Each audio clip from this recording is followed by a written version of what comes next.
नमस्कार मंडळी. प्रत्येक प्रेमकथेची एक सुरुवात असते, पण प्रत्येक सुरुवात प्रेमानेच होते असं नाही. स्वागत आहे प्रेमाची दुनिया या यूट्यूब चॅनलमध्ये, जिथे प्रत्येक कथा तुमच्या हृदयाला स्पर्श करते आणि प्रत्येक कथेचा शेवट काहीतरी नवीन शिकवून जातो. चला तर मग सुरू करूया आजचा भाग. समरचा आवाज अचानक बंद झाला. खोलीत काही क्षण शांतता पसरली. सई अजूनही त्या पेनड्राईव्हकडे पाहत होती. तिच्या मनात असंख्य प्रश्न होते, पण राजवर्धनने तिच्यावर आणखी प्रश्नांचा भडीमार केला नाही. त्याने फक्त तिच्याकडे पाहिलं. राजवर्धन म्हणाला, तुम्ही आत्ता आराम करा. सईने त्याच्याकडे पाहिलं. पण मला या सगळ्याचं सत्य जाणून घ्यायचं आहे, ती म्हणाली. मलाही. राजवर्धनचा आवाज शांत होता. तो पुढे म्हणाला, पण त्यासाठी तुम्ही स्वतःला त्रास करून घेण्याची गरज नाही. सईने आपल्या बँडेज केलेल्या दंडाकडे पाहिलं. ही जखम काही दिवसात बरी होईल, पण माझ्या डॅडच्या आयुष्यात नेमकं काय घडलं होतं हे मला जाणून घ्यायचं आहे. राजवर्धन काही क्षण तिच्याकडे पाहत राहिला. मग म्हणाला, आपण शोधू. सईच्या चेहऱ्यावर हलकंसं स्मित आलं. आपण? हो. राजवर्धन थोडा थांबला, मग म्हणाला, तुम्ही एकट्या नाही. सई त्याच्याकडे पाहत राहिली. मग हलक्या आवाजात म्हणाली, तुम्ही माझी एवढी काळजी का करता? राजवर्धन काही क्षण शांत झाला. कारण तुम्ही स्वतःची काळजी घेत नाही, तो म्हणाला. सईने भुवया उंचावल्या. म्हणजे आता तुम्ही माझ्यावर लक्ष ठेवणार? राजवर्धन म्हणाला, गरज पडली तर नक्कीच. सईच्या ओठांवर नकळत हसू आलं. तेवढ्यात विहान दरवाजावर आला. तो म्हणाला, बॉस. राजवर्धनने त्याच्याकडे पाहिलं. बोल. विहानने फोन सईपुढे केला. सई मॅडम, तुमच्या कंपनीतून अर्जंट कॉल आहे. सईने लगेच फोन घेतला. समोरून काही ऐकल्यानंतर तिच्या चेहऱ्यावरचे भाव बदलले. सई म्हणाली, काय? तो प्रपोजल आजच्या मीटिंगमध्ये डिस्कस होतोय? काही क्षण ती शांतपणे ऐकत राहिली. मग तिचा आवाज ठाम झाला. नाही, तो प्रपोजल होल्ड करा. माझी अप्रुव्हल मिळेपर्यंत त्यावर एकही पुढची ॲक्शन होऊ नये. तिने फोन ठेवला. राजवर्धन तिच्याकडे पाहत होता. तो म्हणाला, काय झालं? सईने खोल श्वास घेतला. कंपनीमध्ये माझ्या अनुपस्थितीत एका मोठ्या बिझनेस प्रपोजलवर निर्णय घेण्याचा प्रयत्न सुरू आहे. राजवर्धनने तिच्या जखमी हाताकडे पाहिलं. तो म्हणाला, तुम्ही आत्ता त्याचा विचार करू नका. सईने लगेच त्याच्याकडे पाहिलं. नाही, माझ्या कंपनीचा निर्णय माझ्या अनुपस्थितीत माझ्याशिवाय होणार नाही. तिच्या आवाजात पुन्हा तीच प्रोफेशनल कॉन्फिडन्स सई आली होती. जयपूरमध्ये सगळ्यांना आश्चर्यचकित करणारी तीच सई आता पुन्हा समोर आली होती. काही मिनिटांनी विहान पुन्हा आत आला. त्याच्या चेहऱ्यावर यावेळी गंभीर भाव होते. विहान म्हणाला, सई मॅडम. सईने त्याच्याकडे पाहिलं. काय झालं? तुम्ही प्रपोजल होल्ड करण्याचा आदेश दिल्यानंतर बोर्डला कोणीतरी दुसऱ्या मार्गाने अप्रुव्हल घेण्यासाठी कॉन्टॅक्ट केले. सईच्या चेहऱ्यावरचे भाव बदलले. कुणी? विहानने फोन तपासला. नाव अजून कन्फर्म झालेलं नाही. सई काही क्षण शांत राहिली. मग ती सावकाश उठण्याचा प्रयत्न करू लागली. राजवर्धन लगेच पुढे आला. कुठे चाललात? सई म्हणाली, कंपनीत. राजवर्धन लगेच म्हणाला, तुमची जखम? सईने त्याच्याकडे पाहत त्याला थांबवलं. माझी जखम मला माझ्या जबाबदारीपासून थांबवणार नाही. राजवर्धन तिच्याकडे पाहत राहिला. तिच्या चेहऱ्यावर आता भीती नव्हती, फक्त आत्मविश्वास होता. सई म्हणाली, कुणाला वाटत असेल की मी फार्म हाऊसमध्ये जखमी अवस्थेत आहे म्हणून माझ्या कंपनीचे निर्णय बदलता येतील. ती हलकसं हसली आणि पुढे म्हणाली, तरीही त्यांची चुकीची समजूत आहे आणि ती आजच दूर करूया. राजवर्धनच्या चेहऱ्यावर हलकसं स्मित उमटलं. ठीक आहे. सईने त्याच्याकडे पाहिलं. राजवर्धन म्हणाला, तुमच्या कंपनीमध्ये मी इंटरफेअर करणार नाही, पण तुम्ही एकट्या जाणार नाही. सई काही क्षण त्याच्याकडे पाहत राहिली. मग हळूच म्हणाली, डील. विहान त्या दोघांकडे पाहत हसला. तो म्हणाला, मग बॉस, गाडी तयार ठेवू? राजवर्धनने मान हलवली. हो. सईने टेबलवर ठेवलेल्या पेटीकडे एक नजर टाकली. तिच्या वडिलांचं रहस्य अजूनही तिथेच होतं, पण आता तिच्यासमोर एक नवीन लढाई उभी राहिली होती. तिच्या स्वतःच्या कंपनीत तिच्या अनुपस्थितीचा फायदा कोण घेत होतं आणि सर्वात मोठा प्रश्न, ज्याने बोर्डला तिच्या आदेशाविरुद्ध जाण्यासाठी कॉन्टॅक्ट केलं होतं, तो नेमका कोण होता? सईने आपला फोन हातात घेतला. तिच्या डोळ्यात पुन्हा तोच आत्मविश्वास चमकला. चला, आता माझ्या कंपनीत नेमकं कोण खेळ खेळतंय ते पाहूया. फार्म हाऊसच्या बाहेर गाडी तयार होती. सई हळूहळू बाहेर आली. दंडाला बँडेज असूनही तिच्या चेहऱ्यावर आत्मविश्वास होता. राजवर्धन तिच्या मागे आला. तो म्हणाला, तुम्ही अजून पूर्णपणे ठीक नाही. सईने त्याच्याकडे पाहिलं. मला माहीत आहे, ती म्हणाली, पण माझ्या कंपनीत काहीतरी चुकीचं होतंय ते मी शांत बसून बघणार नाही. राजवर्धन हलकंसं हसला. तो म्हणाला, हाच तुमचा प्रॉब्लेम आहे. सईने भुवया उंचावल्या. काय? तुम्ही धोक्यात असतानाही स्वतःला थांबवत नाही, तो म्हणाला. सईने त्याच्याकडे पाहत उत्तर दिलं. आणि तुम्ही प्रत्येक वेळी मला थांबवायला उभे राहता. दोघांच्या नजरा काही क्षण एकमेकांवर स्थिरावल्या. विहानने दुरून ते पाहिलं आणि हलकंसं स्मित केलं. विहान मनातच म्हणाला, हे दोघे कंपनीमध्ये पोहोचेपर्यंत बिझनेस मीटिंग राहणार आहे की नाही वेगळंच होणार, कोण जाणे.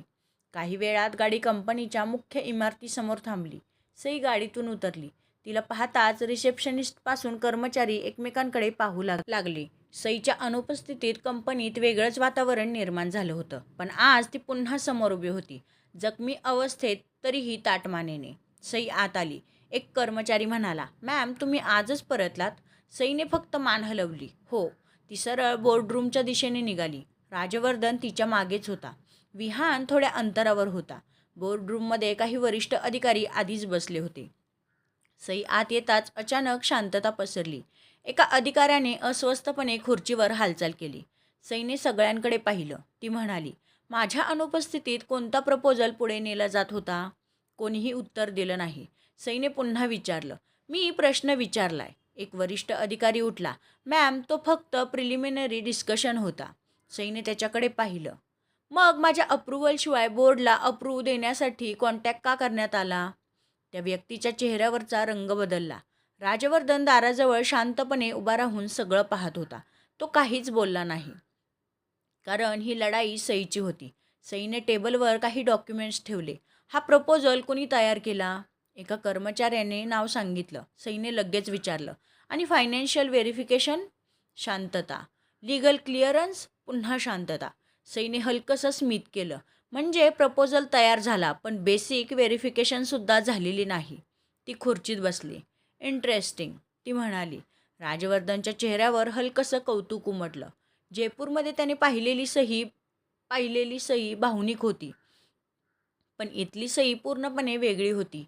शांत, नेमकी आणि निर्णय घेण्यास तयार. सईने एका डॉक्युमेंटवर बोट ठेवलं. इथे एक आकडा चुकीचा आहे. सगळ्यांचे चेहरे बदलले. आणि हा आकडा चुकणं योगायोग नाही, ती म्हणाली. एक अधिकारी घाबरला. मॅम कदाचित टायपिंग मिस्टेक झालं असेल. सईने त्याला थांबवलं. एकदा झालेली टायपिंग मिस्टेक असते, पण एकाच डॉक्युमेंटमध्ये 4 ठिकाणी झालेली चूक मिस्टेक नसते. खोलीत शांतता पसरली. सईने डॉक्युमेंट्स बंद केले. हा प्रपोजल होल्ड राहील. पुन्हा ऑडिट होईल आणि ज्याने ही माहिती मॅन्युप्युलेट केली आहे ती थोडी थांबली. मग म्हणाली, तो स्वतः माझ्यासमोर येईल. मीटिंग संपली. सगळे एक एक करून बाहेर आले. राजवर्धन अजूनही दाराजवळ उभा होता. सईने त्याच्याकडे पाहिलं. ती म्हणाली, काय? राजवर्धन म्हणाला, जयपूरमध्ये भेटलेली सई आणि आत्ताची सई. तो थांबला. पुन्हा म्हणाला, खूप फरक आहे. सईच्या चेहऱ्यावर हलकंसं स्मित आलं. माझ्या कंपनीमध्ये माझी प्रोफेशनल साईट पाहून धक्का बसला का? ती म्हणाली. राजवर्धन हलकासा हसत म्हणाला, हो, थोडासा. सईनेही हसत विचारलं, आणि? राजवर्धन तिच्याकडे पाहत म्हणाला, आणि मला वाटतं तुम्ही स्वतःला जितकं समजता त्यापेक्षा तुम्ही खूप स्ट्रॉंग आहात. सई काही क्षण शांत राहिली. तिच्या चेहऱ्यावरचं हसू मात्र लपलं नाही.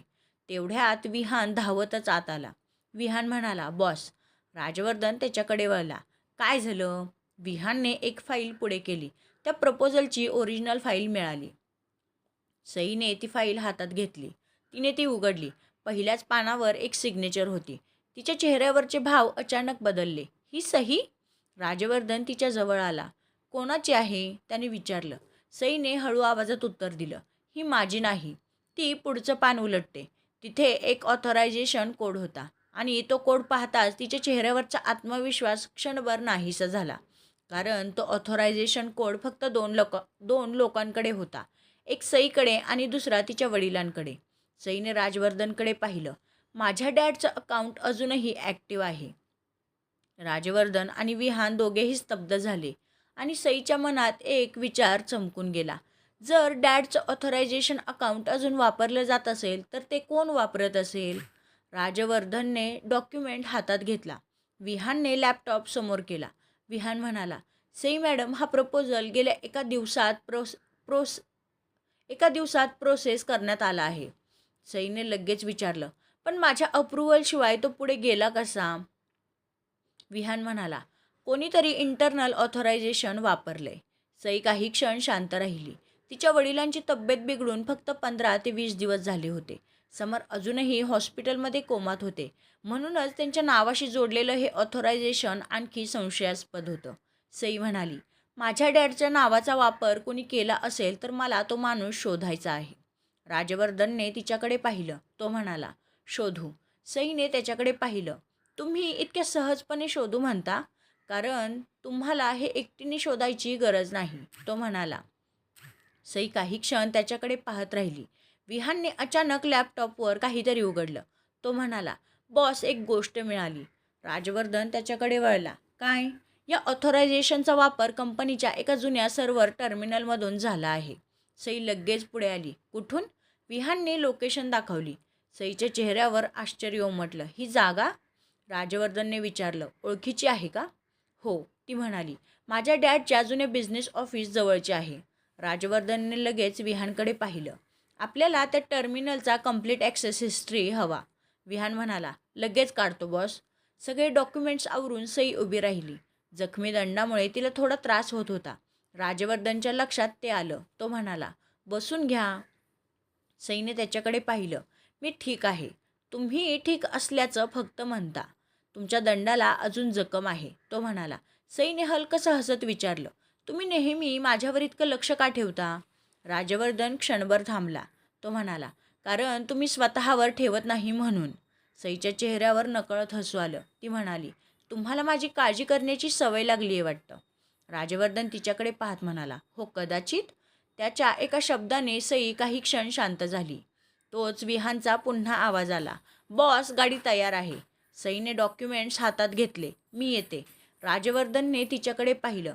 तुम्ही नक्की येणार आहात? सई म्हणाली, हो.